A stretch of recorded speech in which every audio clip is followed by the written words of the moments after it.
वक्त की बड़ी खबर से करेंगे सुबह 10 बजे के बुलेटिन की शुरुआत। सुप्रीम कोर्ट में केंद्र सरकार ने अपनी वैक्सीनेशन नीति को सही बताया है। केंद्र सरकार ने अदालत से यह भी कहा कि वो इसमें दखल ना दे। सरकार ने यह भी कहा है कि ऐसे मामले में अति उत्साही हस्तक्षेप गलत परिणाम भी दे सकता है।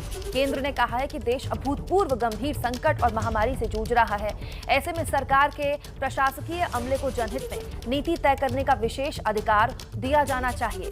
सरकार ने वैक्सीनेशन नीति पर हलफनामे में कहा कि अभूतपूर्व और विशिष्ट हालात में टीकाकरण अभियान तैयार किया गया है और उसे कार्यपालिका की समझ पर भरोसा करना चाहिए। यानी कि कोर्ट से केंद्र सरकार कह रही है कि उसकी जो नीतियां हैं, आगे किस तरह से वैक्सीनेशन को ले जाया जाए या आगे किस तरह से संक्रमण को फैलने से रोका जाए, इसमें अति उत्साही हस्तक्षेप गलत नतीजे दे सकता है। सीधे लिए चलेंगे आपको हमारे सहयोगी अंकित गुप्ता हमारे साथ लाइव बने हुए हैं।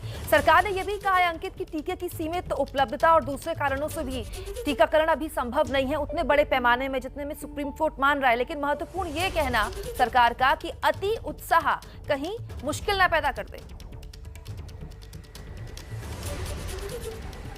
निश्चित तौर पर कुमकुम एक तरीके से कोर्ट को केंद्र सरकार ने यह बता दिया है, ये बताने की कोशिश की है कि आप अगर जो है कोई फैसला ले रहे हैं, कोई निर्देश दे रहे हैं तो वो अति उत्साह में ना लिया जाए। शब्द का इस्तेमाल किया गया है ओवर जेलस। उसमें यह बताने की कोशिश की है कि केंद्र सरकार अगर कोई फैसला ले रही है तो वो विशेषज्ञों से, वैज्ञानिकों से, डॉक्टरों से सलाह मशवरा के बाद में जो एक्सपर्ट्स हैं उनसे एडवाइस लेकर के ले रही है। और कोर्ट अगर कोई हस्तक्षेप करती है बिना इन सारे पहलुओं को ध्यान में रखते हुए तो उसका देश को नुकसान उठाना पड़ सकता है। वैसे तो हलफनामे में सारी जानकारी दी गई है, ये बताया गया है कि किस तरीके से वैक्सीनेशन ड्राइव चल रही है, अस्पतालों में बेड को लेकर के क्या नीति है, दवाओं को लेकर के क्या नीति है, ऑक्सीजन को लेकर के क्या नीति है। लेकिन इसी हलफनामे में जो पेज नंबर 32 है उस पर इस शब्द का इस्तेमाल किया गया है कि इस तरीके से हस्तक्षेप नहीं होना चाहिए। अति उत्साह शब्द का इस्तेमाल किया गया है। उसके जरिए केंद्र सरकार बस यही बताने की लगातार कोशिश कर रही है सुप्रीम कोर्ट को कि आप जो आदेश दे रहे हैं हम उसको मान रहे हैं, हमारा वो मानना काम है। लेकिन कोर्ट को भी देखना होगा कि कहीं ऐसा ना हो कि इस तरीके के आदेशों की वजह से, इस तरीके के निर्देशों की वजह से जो एक वैक्सीनेशन ड्राइव चल रही है या फिर जो है जो नीति चल रही है उसमें कहीं व्यवधान उत्पन्न हो और उसका खामियाजा देश को उठाना पड़े। तो केंद्र सरकार ने इस हलफनामे में जानकारी के साथ में सुप्रीम कोर्ट को दे डाली है अति उत्साही न होने की सलाह भी। जी अंकित, अब आगे सुप्रीम कोर्ट में ये मामला किस तरफ आप जाते देख रहे हैं? देखिए, सुप्रीम कोर्ट ने केंद्र सरकार से कई मुद्दों पर सवाल पूछा था।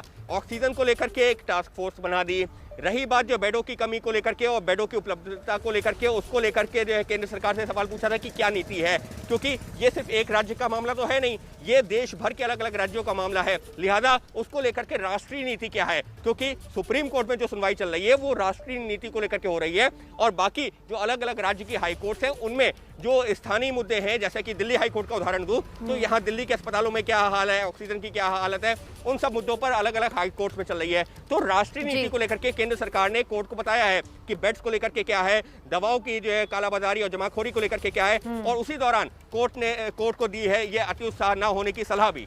बहुत शुक्रिया आपका अंकित, तमाम जानकारी के लिए। इस पूरे मामले में जो भी आज अपडेट होगा सबसे पहले आपके जरिए दर्शकों के आगे हम रखेंगे। देखिए, दो महत्वपूर्ण बातें जो कोर्ट को केंद्र सरकार ने दी हैं, देश की सर्वोच्च अदालत के सामने ये बात मानी है केंद्र सरकार ने कि अति उत्साह या फिर हस्तक्षेप इस वक्त जो वैश्विक महामारी से देश जूझ रहा है उसमें नीतियों के मामले में खलल पैदा कर सकती है। वैश्विक महामारी है, ये बात मानी है केंद्र सरकार ने। देश अभूतपूर्व गंभीर संकट महामारी से जूझ रहा है। सुप्रीम कोर्ट में केंद्र सरकार ने कहा कि कार्यपालिका की समझ पर भरोसा किया जाना चाहिए। न्यायपालिका को कार्यपालिका की समझ पर, उसकी नीतियों पर भरोसा होना चाहिए। ऐसे मामलों में अति उत्साही हस्तक्षेप के गलत परिणाम हो सकते हैं। इस पूरे मामले में केंद्र सरकार जाहिर तौर पर अपना पक्ष रख रही है, जो कि वो रखेगी भी। लेकिन सुप्रीम कोर्ट को इस पूरे मामले में संज्ञान क्यों लेना पड़ा? सुप्रीम कोर्ट क्यों इस पूरे मामले में इतना सख्त है? लगातार पिछले कई दिनों से केंद्र सरकार पर न सिर्फ सवाल पूछ रहा है बल्कि जवाब भी दाखिल करने को कह रहा है।